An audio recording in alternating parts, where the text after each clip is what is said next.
Hello students, good morning everyone. कैसे हो आप सब? आज हम +2 क्लास केमिस्ट्री में 5th यूनिट स्टडी कर रहे हैं, दैट इज सरफेस केमिस्ट्री, जिसके कुछ टॉपिक हम स्टडी कर चुके हैं। आज का हमारा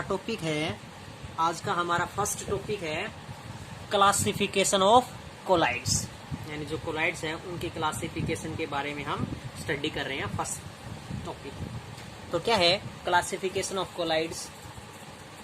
फर्स्ट है based on the physical state that is disperse phase and dispersion medium, यानी जो डिस्पर्स फेज और डिस्पर्सन मीडियम प्रेजेंट होते हैं उनके अनुसार कौन कौन सी पार्टिकल्स प्रेजेंट होते हैं।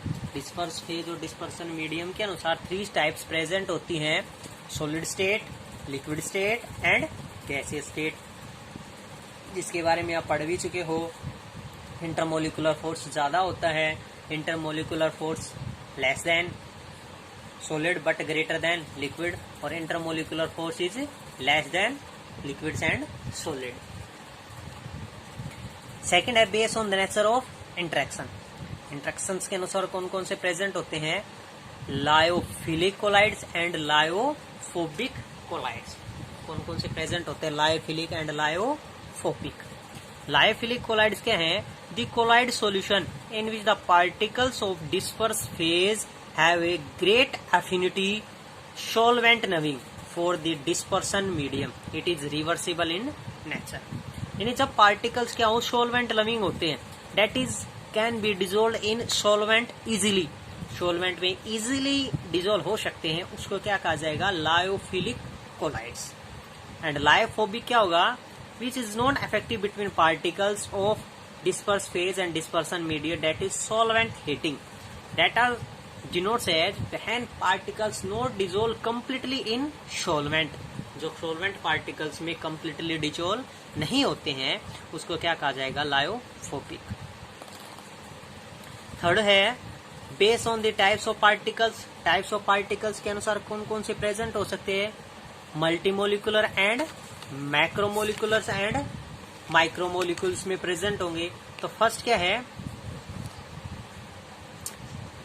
पार्टिकल साइज के अनुसार प्रेजेंट है मल्टीमोलिकुलर कोलाइड्स। मल्टीमोलिकुलर कोलाइड्स कौन कौन से हैं? The colloidal particles consist of arrangement of large number of atoms and molecules. जब बहुत सारे, मल्टी का मतलब होता है मैनी, जब बहुत सारे एटम्स और मोलिकुलस पार्टिकल्स प्रेजेंट हैं, diameter less than 1 nanometer, 1 nanometer से लेस देन पार्टिकल्स में प्रेजेंट है, तो उसको क्या कहा जाएगा? Multi molecular colloids. And macromoleculars क्या होंगे? When colloid particles are macromolecules having very large mass. Macro का मतलब होता है लार्ज मास में। जब पार्टिकल्स क्या हो, लार्ज मास के अनुसार प्रेजेंट हो, तो उसको क्या कहा जाएगा? Macromolecular colloids. The next topic is purification of colloidal solution. जो कोलाइडल सॉल्यूशन है उनको हम प्योरीफाई किस तरीके से कर सकते हैं? How can they can be purify, उनको प्योरीफाई कैसे किया जा सकता है? The process of reducing of impurities of electrolytes to the minimum required level is known as purification colloid solution. यानी जितनी भी उसमें इम्प्योरिटीज प्रेजेंट होती हैं उन इम्प्योरिटीज को क्या करना है? रिड्यूस करना ही क्या होता है? प्योरिफिकेशन मेथड होता है। और वो प्योरिफिकेशन मेथड्स कौन कौन से प्रेजेंट हैं? फर्स्ट है मेथड डायलिसिस प्रोसेस। अब डायलिसिस प्रोसेस क्या होता है? When purification of colloids solution by using A membrane. जब प्यूरिफिकेशन किसकी सहायता से किया जाए? किसी मेम्ब्रेन्स की सहायता से किया जाए, उसको प्रोसेस को क्या कहा जाएगा? Dialysis process. सेकंड है अल्ट्रा फिल्ट्रेशन। अल्ट्रा फिल्ट्रेशन क्या होगा? In this method, filter paper is used for the purification of colloidal solution. जब फिल्टर पेपर की सहायता से किसी भी पार्टिकल्स को प्योरीफाई किया जाए उसको क्या कहा जाएगा? Filtration method. It is third point है ultra centrifugation method. In this method impure solution is taken in a tube and the tube is rotated at high speed with the help of a machine. यानी जब किसी tube में particles के solution, impure solution को add कर दिया जाए और वो किसको, एक पार्टिकल्स में हाई स्पीड मशीन की सहायता से उसको रोटेट किया जाए, उसको क्या कहा जाएगा, ultra. When the impurities can be reduce by this method is known as ultra centrifugation method. उसको क्या कहा जाएगा, अल्ट्रा सेंट्रीफ्यूगेशन मेथड कहा जाएगा। उसके बाद है next topic, properties of colloidal solution. जो कोलाइडल सॉल्यूशन है उसकी कौन कौन सी प्रॉपर्टीज प्रेजेंट होती हैं। फर्स्ट है फिजिकल प्रॉपर्टीज। फिजिकल प्रॉपर्टीज में क्या क्या थी, हाइड्रोजीनियस करैक्टर प्रेजेंट थे, स्टेबिलिटी प्रेजेंट होती है, फिल्ट्रेबिलिटी प्रेजेंट होती है, एंड विजिबिलिटी एंड कलर में प्रेजेंट होती है। Colligative properties, second point, relative lowering in vapour pressure में प्रेजेंट होते हैं, that is colligative properties. Elevation in boiling point में प्रेजेंट होते हैं, depression in freezing point and osmotic pressure में प्रेजेंट होते हैं। That we have studies in unit second solution. इन सभी के बारे में हम सॉल्यूशन यूनिट, जो आपकी सेकंड यूनिट है सॉल्यूशन, उसमें स्टडी कर चुके हैं। Relative lowering in vapour pressure क्या होता है, इलिवलेशन इन बॉइलिंग पॉइंट क्या होता है, डिप्रेशन इन फ्रीजिंग पॉइंट क्या होता है, and osmotic pressure, that is colligative properties के बारे में हम स्टडी पीछे कर चुके हैं। तो ब्रोमीन मोमेंट क्या है, it may be defined as continuous zigzag moment of colloidal particles. यानी जो हम पीछे स्टडी कर चुके हैं कोलाइडल पार्टिकल्स के बारे में, when these colloidal particles are in zigzag momentum या जिग-जैग मोशन, जब वो कोलाइडल पार्टिकल्स किस में प्रेजेंट हो, जिग-जैग मोशन में प्रेजेंट हो, this type of motion is called Brownian moment. उस मोशन को क्या कहा जाएगा, ब्रोमियन मोमेंट कहा जाएगा। After the name of it discoverer Robert Brownian. किसने इसकी डिस्कवर की थी, रॉबर्ट ब्रोमियन ने इसकी डिस्कवर की थी, और उसी के नाम से इसको क्या कहा जाता है, ब्रोमियन मोमेंट के नाम से जाना जाता है। उसके बाद कोजिज क्या है, the disperse phase. Colloidal particles के अनुसार जैसे हम ब्रोमीन मोमेंट की बात करें, जैसे first particle, second particles, third particles, fourth, बहुत सारे पार्टिकल्स प्रेजेंट है, और ये जिग जैग मोशन में प्रेजेंट हो, यानी जिग जैग मोशन में प्रेजेंट हो, किसी भी साइज में प्रेजेंट हो, उसको क्या कहा जाता है, ब्रोमियन मोमेंटम। क्या क्या प्रेजेंट थे इसके प्रॉपर्टीज के अनुसार, कोजिज के अनुसार, the disperse phase particles of colloidal solution are be continuously collides by the molecular dispersion medium. If the size of dispersed phase particles increases, then changes the momentum. Unequal particles decreases. अगर उनका size increase होता है तो unequal particles में क्या हो जाते हैं, वो डिक्रीज होने स्टार्ट हो जाते हैं। तो ये तो था ब्रोमियन मोमेंट के अनुसार। नेक्स्ट टॉपिक है ऑप्टिकल प्रॉपर्टीज के अनुसार, डेट इज टेंडल इफेक्ट। वो कौन सा है, टेंडल इफेक्ट। टेंडल इफेक्ट क्या है, ये भी टेंडल नाम के किसी साइंटिस्ट ने डिस्कवर किया था, इसलिए उसी के नाम से इसको कहा जाता है Tyndall effect. Tyndall effect may be defined as the scattering of the light by the colloidal particles present in colloidal solution. जब हम किसी कोलाइडल सॉल्यूशन में किसकी स्कैटरिंग ऑफ लाइट मेजर करें कोलाइडल पार्टिकल्स के अनुसार, that is known as Tyndall effect. That is when a strong beam of light pass through the true solution placed in a beaker in the dark room. The path of light does not visible, but it is light is passed through a solution placed in the same room. The path of light becomes visible. यानी जब हम उसको उसी कमरे में visible light से किसी dark room में प्लेस करते हैं तो लाइट्स क्या हो जाते हैं, विजिबल हो जाती है। एंड कब विजिबल नहीं होती है, किसी डार्क रूम में जब हम किसी बीकर से उसको पास करते हैं, पहले ओपेक्यू ऑब्जेक्ट, तब वो पास नहीं होती है।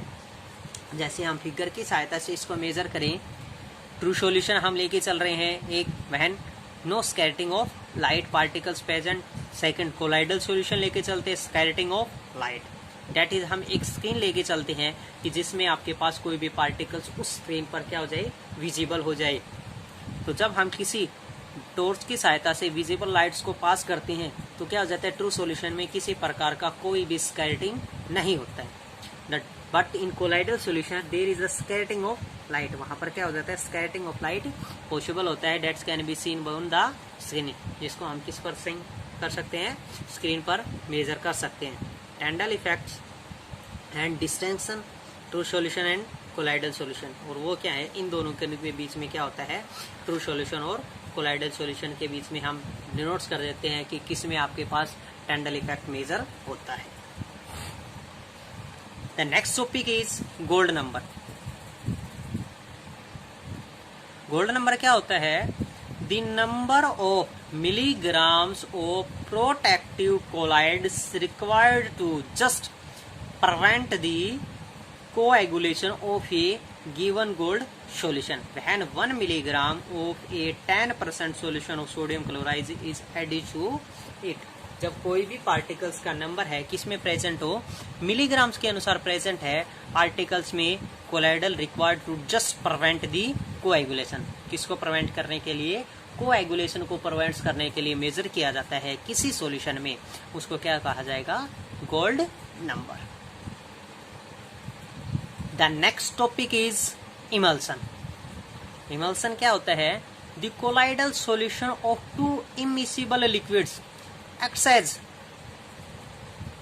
disperse phase as well as dispersion medium। जब कोई भी पार्टिकल्स है दोनों की विजिबिलिटी को मेजर करे but not immiscible each other, जब आपके पास क्या हो, दो लिक्विड लेके चले और दोनों के दोनों लिक्विड्स एक दूसरे में मिसिबल ना हो, एक दूसरे में मिक्स ना हो, उसको क्या कहा जाता है, emulsion. When two liquids do not mix with each other, जो दो लिक्विड एक दूसरे में मिक्स नहीं होते हैं उसको क्या कहा जाता है, इमल्सन। टाइप्स ऑफ इमल्सन क्या है, oil in water, that is oil in water. अब ऑयल इन वाटर है तो वाटर की क्वांटिटी क्या होगी, ज्यादा होगी, और ऑयल की क्वांटिटी क्या होगी, लेस होगी। तो क्या है, solution in which the oil is disperse phase, क्योंकि जो लेस क्वांटिटी में प्रेजेंट होता है वो क्या होता है, डिस्पर्स फेज। लार्जर क्वांटिटी में प्रेजेंट होता है वो डिस्पर्सन मीडियम। यानी वाटर किस को मेजर करेगा, डिस्पर्सन मीडियम को मेजर करेगा। तो क्या हो जाएगा, the solution in which oil is disperse phase and water is the dispersion medium, उसको क्या कहा जाएगा, oil in water. That is milk is an emulsion of the liquid fat, vaccine cream. इस प्रकार के एग्जाम्पल हैं। जैसे हम ऑयल इन वाटर्स की बात करें कि हमने एक कंटेनर लिया, उस कंटेनर में आपने क्या ले लिया, पानी, यानी आपने क्या ले लिया, उस कंटेनर में वाटर ऐड कर दिया और उसके बाद उसमें कुछ ड्रॉप्स किसकी ऐड की, ऑयल ड्रॉप्स ऐड की। वो ऑयल ड्रॉपलेट्स कंप्लीटली मिक्स नहीं होंगे, किसमें मिक्स नहीं होंगे, वाटर में मिक्स नहीं होंगे। दैट कैन बी सीन, जिसको हम अलग से मेजर कर सकते हैं, अलग से देख सकते हैं। यानी ऑयल ड्रॉपलेट्स कंप्लीटली मिक्स नहीं है वाटर में। This process is known as oil in water because water is present in larger quantity and oil is present in less quantity. Oil particles है लेस क्वांटिटीज में present है और water क्या है, larger quantity में present है, जो किसको मेजर करता है, डिस्पर्सन मीडियम को मेजर करता है वाटर, और ऑयल किसको मेजर करता है, डिस्पर्स फेज को मेजर करता है। सेकेंड टाइप है वाटर इन ऑयल। अब जो आप प्रोसेस किया था आपने, उसी का ही हम क्या लेके चलते हैं, अपोजिट लेके चलते हैं। कि अब तक हमने पढ़ा था ऑयल इन वाटर और आप पढ़ेंगे वाटर इन ऑयल। अब ऑयल की जगह क्या लेना है, वाटर, और वाटर की जगह क्या लेना है, ऑयल। यानी अब डिस्पर्स फेज किसको मेजर करेगा, वाटर को, और डिस्पर्सन मीडियम किसको करेगा, ऑयल को। The solution in which water is disperse phase and oil is dispersion medium. जब आपके पास वाटर क्या है, डिस्पर्स फेज को मेजर करता है और ऑयल किसको डिनोट्स करे, डिस्पर्सन मीडियम को मेजर करे। एग्जाम्पल क्या हो जाएंगे, cold liver oil and cold cream. ये क्या होंगे, वाटर इन ऑयल्स के एग्जाम्पल। जैसे हम इसी का एक एक्सपेरिमेंट लेके चले कि एक कंटेनर लिया, उसी कंटेनर में अभी पीछे हमने क्या लिया था, पानी लिया था, वाटर लिया था। अब हम क्या लेके चलते हैं, ऑयल, और उसमें आपने क्या ऐड किया, वाटर ड्रॉपलेट्स ऐड की। क्या ऐड किए, वाटर ड्रॉपलेट्स ऐड की। Then that water droplets can be seen in oil particles. उन वाटर ड्रॉपलेट्स को हम ऑयल पार्टिकल्स में सीन कर सकते हैं, मेजर कर सकते हैं।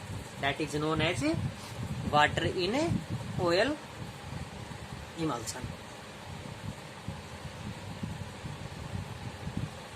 अब है प्रॉपर्टीज ऑफ इमल्सन, यानी जो हम स्टडी कर रहे हैं इमल्सन्स के बारे में कि वाटर इन ऑयल प्रेजेंट है इमल्सन्स के टाइप में या ऑयल इन वाटर प्रेजेंट है इमल्सन, उसके कौन कौन सी प्रॉपर्टीज प्रेजेंट होती हैं इमल्सन्स की, उन इमल्सन की प्रॉपर्टीज के बारे में स्टडी करते हैं।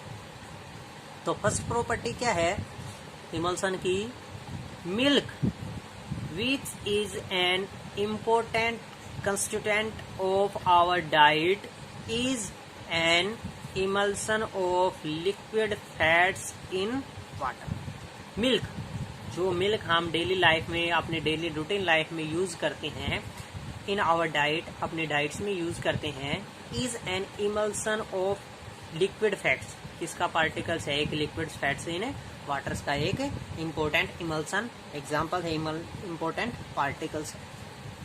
सेकेंड क्या है, several oil drugs are prepared in the form of emulsion, बहुत सारी ऑयल ड्रग्स होती हैं जो प्रिपेयर्ड की जाती है in the forms of emulsion, emulsion form में प्रिपेयर की जाती है। सेकंड है cleansing action of ordinary soap for washing clothes,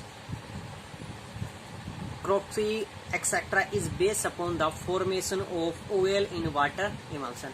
इसी प्रकार जब हम वॉशिंग सोडे की या सोप्स की सहायता से कपड़ों को धोने की कोशिश करते हैं या क्लोथ्स की रिफाइनिंग में या क्लोथ्स के क्लीनिंग एक्शन में यूज किया जाता है, वो किसका एग्जांपल है, ऑयल इन वाटर। और ऑयल इन वाटर क्या है, आपके पास एक इमल्सन, तो जिसका इस्तेमाल क्या है, एक प्रॉपर्टीज में है इमल्सन की प्रॉपर्टी।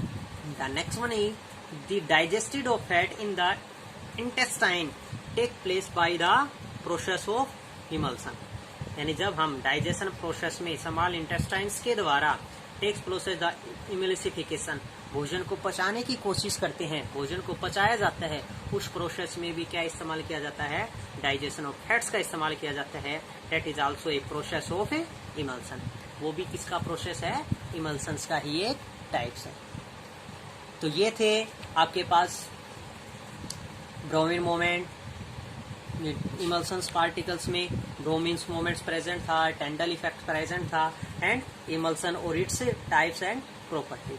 तो ये आपको अच्छे से स्टडी करनी है, जिसमें कौन सा टॉपिक प्रेजेंट है अच्छे से स्टडी करनी है।